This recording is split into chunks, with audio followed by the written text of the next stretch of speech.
ओम नमः शिवाय। इस वीडियो में हम स्कंद पुराण अध्याय 8 एवं भावार्थ प्रस्तुत कर रहे हैं, जिसमें बुध और गुरु ग्रह की महिमा का विस्तार से वर्णन किया गया है।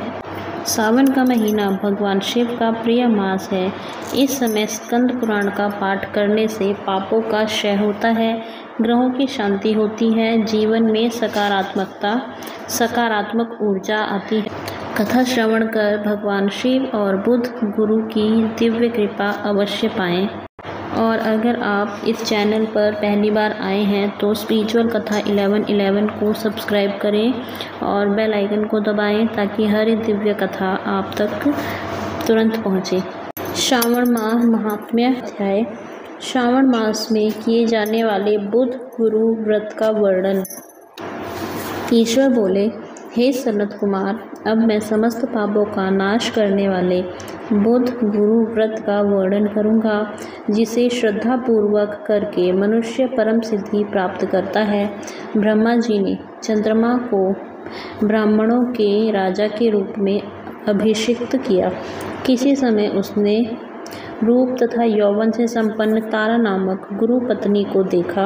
उसकी रूप संपदा से मोहित होकर वह काम के वशीभूत हो गया और उसे उसने अपने घर में रख लिया। इस प्रकार बहुत दिन बीतने पर उसे बुध नामक एक पुत्र हुआ, जो बुद्धिमान, सौंदर्यशाली तथा सभी शुभ लक्षणों से युक्त था। गुरु बृहस्पति को ज्ञात हुआ कि तारा चंद्रमा के घर में स्थित है। तब उन्होंने चंद्रमा से कहा कि मेरी पत्नी को वापस कर दो। अनेक तरह से समझाने पर भी जब चंद्रमा ने तारा को वापस नहीं दिया, तब बृहस्पति ने देवताओं की सभा में जाकर देवराज इंद्र को यह वृतांत बतलाया और कहा, हे शक्र, आप देवताओं के राजा हैं, अतः अपनी आज्ञा से आप उसे दिलाएं, अन्यथा उस चंद्रमा के द्वारा किया गया पाप आपको ही निस्संदेह लगेगा, क्योंकि शास्त्र निर्णय के अनुसार प्रजा के द्वारा किए गए पाप को राजा भोगता है।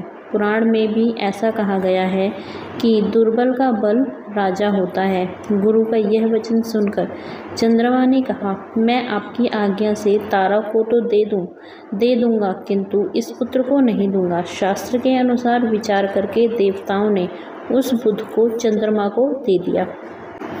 इसके बाद गुरु को उदास देखकर देवताओं ने उन दोनों को वर प्रदान किया, हे चंद्र, अब तुम घर जाओ। यह तुम्हारा भी पुत्र है और बृहस्पति का भी है।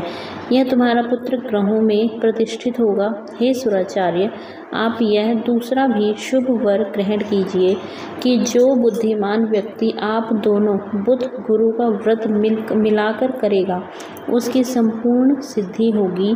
यह सत्य है, इसमें संदेह नहीं।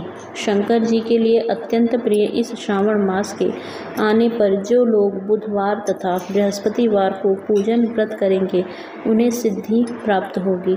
इस व्रत में दही तथा भात का नैवेद्य व्रत सिद्धि के मूल हेतु है।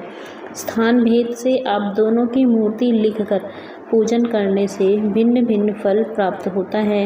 यदि कोई हिंडोले के ऊपरी स्थान पर आप दोनों की मूर्ति लिखकर पूजन करे तो वह सर्वगुण संपन्न तथा दीर्घायु पुत्र प्राप्त करेगा।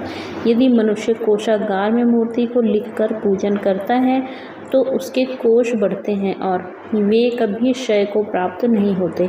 इसी प्रकार पाकालय में पूजन करने से पाक वृद्धि और देवालय में पूजन करने से उनकी कृपा प्राप्त होती है। शय्यागार में लिखकर पूजन करने से स्त्री का वियोग कभी नहीं होता है। धान्यागार में लिखकर पूजन करने से धान्य की वृद्धि होती है। इस प्रकार मनुष्य उन फलों को प्राप्त करता है। इस प्रकार 7 वर्ष तक करने के बाद उद्यापन करना चाहिए। उद्यापन से पहले दिन अधिवासन करके रात्रि में जागरण करना चाहिए। सुवर्ण की प्रतिमा बनाकर विधि पूर्वक 16 उपचारों से पूजन करने के पश्चात तिल, घृत, चारु और अपामार्ग तथा अश्वत्थ से युक्त समिधाओं से हवन कराना चाहिए। अंत में पूर्ण आहुति देनी चाहिए। उसके बाद मामा व भांजे को प्रयत्नपूर्वक भोजन कराना चाहिए। इसके बाद ब्राह्मणों को तथा अन्य लोगों को भी भोजन कराना चाहिए। स्वयं भी भोजन करना चाहिए। इस विधि से 7 वर्ष तक करने पर मनुष्य सभी मनोरथों को प्राप्त कर लेता है। जो इसे विद्या की कामना से करता है वह वेद व शास्त्र के अर्थों को जानने वाला हो जाता है। बुध बुद्धि प्रदान करते हैं और गुरु बृहस्पति गुरुता प्रदान करते हैं। सनत कुमार बोले, हे भगवान, आपने जो यह कहा है कि इस अवसर पर मामा तथा भांजे को भोजन करना चाहिए, यदि बताने योग्य हो तो इसका कारण बताइए। ईश्वर बोले, हे सनत कुमार, पूर्व काल में अत्यंत दीन तथा दरिद्र कोई 2 ब्राह्मण थे। वे दोनों मामा भांजे थे। उदार पूर्ति हेतु परिश्रम पूर्वक भ्रमण करते हुए वे दोनों किसी नगर में अन्न मांगने के लिए गए थे। उन्होंने घर घर में श्रावण मास में प्रत्येक वार को उस वार का व्रत होते हुए देखा, किंतु कहीं भी बुध गुरु का व्रत नहीं देखा। तब उन्होंने बहुत देर तक परस्पर विचार किया कि सभी वारों का व्रत तो सर्वत्र दिखाई पड़ रहा है, किंतु बुध गुरु का कहीं नहीं। अतः चूँकि यह व्रत अनुच्छेष्ट है, इसीलिए हम दोनों को चाहिए कि इस शुभ व्रत का अनुष्ठान आदरपूर्वक करें।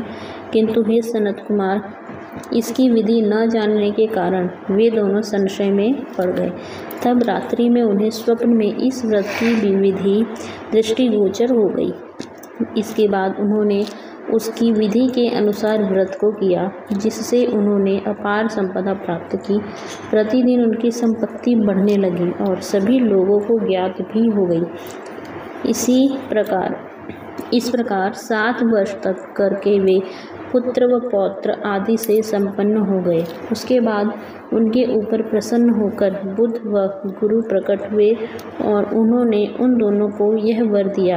हम दोनों ने हम दोनों के निमित्त इस व्रत को प्रवर्तित किया है। अतः आज से कोई भी इस शुभ व्रत को करे, उसे व्रत की समाप्ति पर मामा तथा भांजे को प्रयत्नपूर्वक भोजन कराना चाहिए।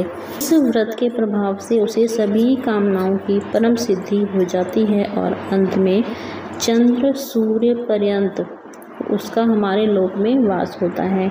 इस प्रकार श्री स्कंद पुराण के अंतर्गत ईश्वर सनत कुमार संवाद में श्रवण मास महात्म्य में बुध गुरु व्रत कथन नामक अध्याय पूर्ण हुआ। यदि आपको यह दिव्य कथा पसंद आई हो तो वीडियो को लाइक, शेयर और कमेंट करें। भगवान शिव और बुध गुरु ग्रह की कृपा आप सभी पर बनी रहे। अगले अध्याय में मिलते हैं, तब तक जुड़े रहिए स्पिरिचुअल कथा 1111 के साथ। हर हर महादेव।